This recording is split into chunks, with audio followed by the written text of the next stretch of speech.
Hi student, कैसे हैं आप। आज हम लेकर के आए हैं पाठ नंबर 6 कश्मीर। और ये देखेगा पाठ नंबर 6 यहाँ से शुरू हो जाता है और इसमें हम पढ़ने वाले हैं कश्मीर के बारे में। कश्मीर पर लिखा एक निबंध है जो आज आपके सामने प्रस्तुत किया जाएगा। ठीक है, अब इस निबंध से हमें कश्मीर के बारे में बहुत कुछ जानने के लिए मिलेगा, तो आप ध्यानपूर्वक सुनेंगे और समझेंगे। ठीक है, तो इसी बात पर अभ्यास ज्ञान शुरू करते हैं। इस पाठ में हमारे देश की उत्तर दिशा में स्थित कश्मीर राज्य का वर्णन है। इसमें कश्मीर की प्राकृतिक सुंदरता, वहाँ के दर्शनीय व धार्मिक स्थल तथा रोजगार आदि का वर्णन है। अब देखेगा यहाँ पर करेंगे तो ये देखेगा। अब उसके वर्णन की अगर हम बात करते हैं तो धरातल पर आपने अलग अलग कलाकृतियों के बारे में सुना होगा, लेकिन हम केवल यहाँ पर भारत की बात करेंगे। यह भारत का वह राज्य है जहाँ पर पहाड़ी क्षेत्र है और अच्छी खासी बर्फ गिरती है, और बर्फ के जो पहाड़ देखने के लिए मिलते हैं वो कश्मीर में मिलते हैं आपके। ठीक है, कश्मीर को पृथ्वी का स्वर्ग कहा जाता है। कश्मीर एक ऐसा स्थान है जिसे पृथ्वी का स्वर्ग कहा जाता है। यह हमारे देश का सबसे सुंदर प्रदेश है। यहाँ बर्फ से ढके पर्वत, हरे भरे वन, सुंदर झीलें तथा अनेक मनमोहक उद्यान हैं। अब देखेगा कितनी सारी चीजें यहाँ पर कही जा रही हैं कि कश्मीर आप अगर घूमने जाते हैं तो आपको वहाँ पर क्या दिखाई देगा, वहाँ पर आपको सुंदर सुंदर पर्वत दिखाई देंगे। वहाँ अच्छी खासी आपको फूल वनस्पतियाँ दिखाई देंगी। उसके बाद में आपको वहाँ पर झीलें दिखाई देंगी, बर्फ से ढके हुए पर्वत दिखाई देंगे, और झील भी एक से एक अच्छी झील वहाँ पर देखने के लिए मिलती है। जैसे मीठे पानी की डल झील वहाँ पर है, और वहाँ पर वुलर झील है, वहाँ पर नगीना झील है, शेषनाग है, अनंतनाग है। ऐसी ऐसी झीलों के नाम अगर आप लेते हैं तो वो सभी आपकी कश्मीर में मिलती हैं। ठीक है, आगे बढ़िएगा। और उद्यान की अगर हम बात करते हैं तो ये आपका उद्यान यानी कि वहाँ पर अच्छे खासे बगीचे मिलते हैं और वहाँ पर विहार मिलते हैं। ठीक है साथियों, कश्मीर की घाटी संसार की खूबसूरत घाटियों में से एक है। देखिए, कश्मीर की घाटी संसार की खूबसूरत घाटियों में से एक है। कहीं पहाड़ों से झरने गिर रहे हैं तो कहीं केसर की क्यारियां हैं। अब देखिए, वहाँ जब पहाड़ हैं और पहाड़ों के ऊपर बर्फ है, बर्फ से पानी आता है, और जब पानी आते नीचे की तरफ गिरता है तो वह झरने कहलाते हैं। झरने यानी कि पानी गिरने वाला भाग जो ऊपर से पानी नीचे गिर रहा हो जहाँ ऊंचाई से, उसे झरना कहते हैं। ठीक है, अब आगे बढ़ते हैं तो अगर बात की जाए केसर की, तो केसर आपका कश्मीर में ही मिलता है। उसे हिंदी में केसर, उसे जो है वो अरबी फारसी में जाफरान और इंग्लिश में साफरान कहते हैं। ठीक है, आगे बढ़ेगा। कहीं चिनार के विशाल वृक्ष हैं, कहीं लंबे देवदार की कतारें दिखाई पड़ती हैं। अब वहाँ पेड़ पौधों की बात करें तो चिनार के अच्छे खासे ऊंचे ऊंचे वृक्ष वहाँ पर मिलते हैं आपको, और देवदार की कतारें दिखाई पड़ती हैं। इसके बाद में सारी घाटी फूल फलों से लदी पड़ी है। सारी घाटी फल फूलों से लदी पड़ी है, क्योंकि सारी घाटी में आप जाएंगे तो आपको वहाँ पर नई नई चीज़ें आपको देखने के मिलेंगी। सबसे ज़्यादा आपको वहाँ पर सेब की खेती होती दिखाई देगी, और सबसे ज़्यादा सेब पैदा किया जाता है भारत के अंदर, वो कश्मीर में किया जाता है। ठीक है, ऐसा जाना पड़ता है कि मानो सारा कश्मीर ही एक बहुत बड़ा बाग है। अब लगा लीजिएगा कि इसे ऐसे मान लिया गया है कि कश्मीर जैसे एक बहुत बड़ा बाग हो, क्योंकि वहाँ अच्छी अच्छी चीज़ें वहाँ पर आपको मिलती है। केसर आपको वहाँ मिल रहा है और आपको सेब मिल रहे हैं, उसके अलावा अन्य फल भी अच्छे खासे वहाँ पर मिल जाते हैं।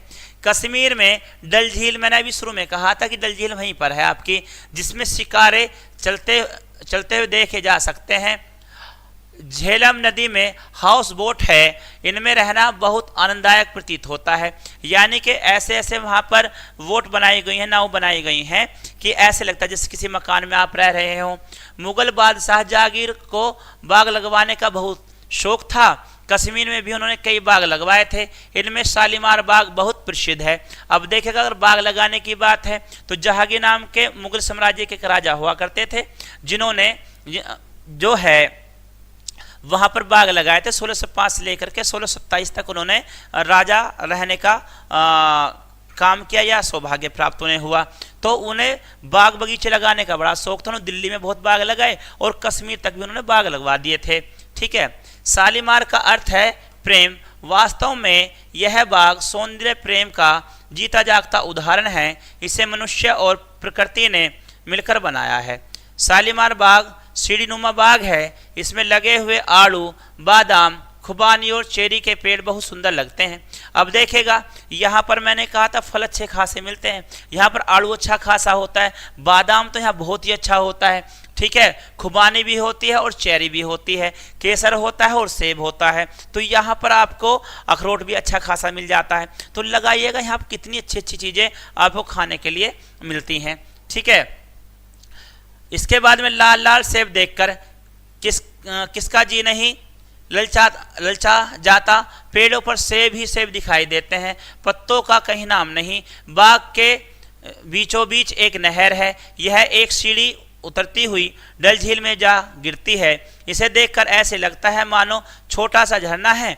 कश्मीर में दूसरा प्रसिद्ध बाग है निशात बाग। अब देखिए निशात बाग है वहाँ पर, पहला तो शालीमार बाग था, अब दूसरा वहाँ पर आपका निशात बाग प्रसिद्ध है। निशात शब्द का अर्थ होता है प्रसन्नता।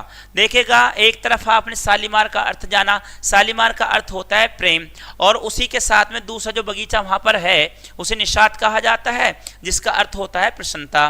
ठीक है प्यारे बच्चों, इसके साथ साथ आगे बढ़िएगा। यह बाग सचमुच में दर्शकों का मन मोह लेता है। इसे शाहजहां की बेगम के पिता अशफाजहां ने बनवाया था। यह बाग भी सीढ़ीनुमा है। बाग के बीचों बीच छोटे छोटे तालाब हैं। बाग की क्यारियों में रंग बिरंगे फूलों की छटा मनोहरी है। कश्मीर की राजधानी श्रीनगर है। ये दोनों बाग कश्मीर के निकट श्रीनगर के निकट ही हैं। श्रीनगर में चश्मा शाही का मनोहरम दृश्य देखते ही बनता है। कश्मीर में गुलबर्ग, खिलनबर्ग, सोनमर्ग तथा पहलगाम भी दर्शनीय स्थल हैं। पहलगाम से होकर ही अमरनाथ की यात्रा का मार्ग जाता है। अमरनाथ की गुफा में बर्फ से शिवलिंग अपने आप बन जाता है। बर्फ के शिवलिंग के दर्शन करने के लिए भारी संख्या में लोग प्रतिवर्ष देश के कोने कोने से यहाँ पहुँचते हैं। कश्मीर दस्तकारी के काम के लिए भी प्रसिद्ध है। यहाँ सुंदर कढ़ाईदार सालों, कालीन तथा लकड़ी की कलाकृतियाँ प्रचुर मात्रा में मिलती हैं। कश्मीर का केसर भी बहुत प्रसिद्ध है, ये बात मैंने आपको बताई थी। अब देखेगा, ये आपने देखा कश्मीर में यहाँ क्या क्या आपको मिलता है, कितना अच्छा कश्मीर है, इसीलिए कश्मीर को स्वर्ग कहा जाता है। प्यारे बच्चों आगे बढ़ते हैं। हाउस बोट, ये बोट नाव पर बनाए गए लकड़ी के मकान होते हैं। मैंने कहा था नाव पर बनाए हुए लकड़ी के मकान होते हैं, उसमें आप तैरेंगे, घूमेंगे फिरेंगे, बड़ा आनंद लेंगे। ठीक है, लकड़ी के मकान होते हैं। ये नदी झील में तैरते रहते हैं। कश्मीर में इन्हें काफ़ी मात्रा में देखा जा सकता है।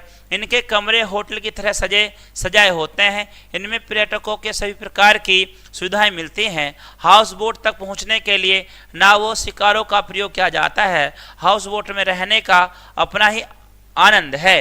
तो प्यारे बच्चों, ये था आज का हमारा चैप्टर। इसी के साथ साथ हम कर लेते हैं शब्द अर्थ का भी ज्ञान कर लेते हैं, क्योंकि किसी को भी अगर कोई चैप्टर पढ़ना है, कहानी निबंध पढ़ना है या फिर उसके अलावा आपको कविताएं पढ़नी है, तो आपको शब्द अर्थों का पता होना चाहिए।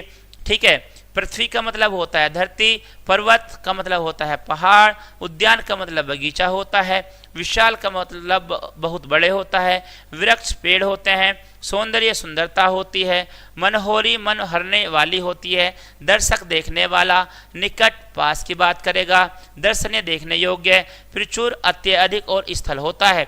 तो प्यारे बच्चों, ये थी आज की आपकी क्लास, और इसको अच्छे से याद कीजिएगा, पढ़िएगा और समझिएगा। मिलते हैं आपसे अगली क्लास में, तब तक के लिए good day, good luck, good bye, जय हिंद।